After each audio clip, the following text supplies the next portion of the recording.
Welcome back to ta-da, 3D printing. So I've got almost every piece 3D printed for this room box, and I wanted to show you guys how I do the door. This is the frame of the door that I printed on the Mark IV, and it has a hole along the bottom and along the top, so that hole runs completely through the frame, and of course it's lined up. If I can get my camera to zoom in a little bit here, okay.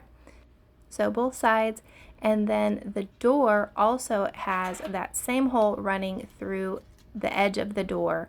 You can kind of see it when I can get this to focus. I also have the door slightly curved so that it can move freely in the hinge. So in Tinkercad I did design this so that it will line up perfectly. The door will sit inside of that frame. And then I just run a piece of wire all the way through it and snip it on both ends. This is what it looks like when I've just run the wire through it, and you can see that this helps the door hinge.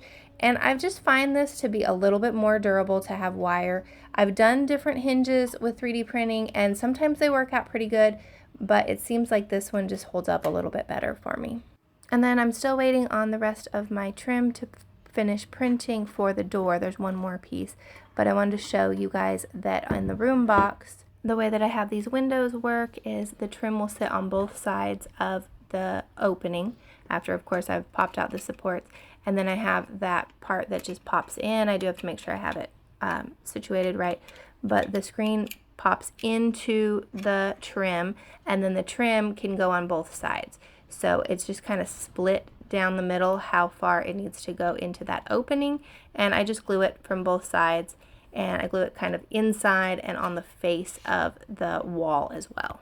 And then now I've finally got the last trim piece. This is for the door. So I usually run this on the inside of the door, and on the outside is that little bit larger size that you saw already. So it's kind of similar to the window, but this just overlaps a little bit more. It's not split down the center because I needed that hinge to work completely on the door. And same thing, I end up just gluing that in as well. And then this is how it looks when everything is completely put together, glued in. We've got the windows on both sides and we've got the door. But seeing it flat laid and then glued together, you can really appreciate how many different pieces that it does take.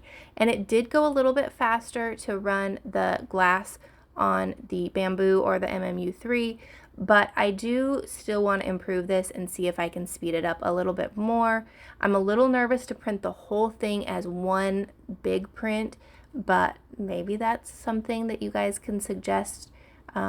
Also, the windows I feel like would look a little different if one's printing flat and one's printing vertical. So let me know your thoughts if you think I can make this more efficient. Thanks for watching.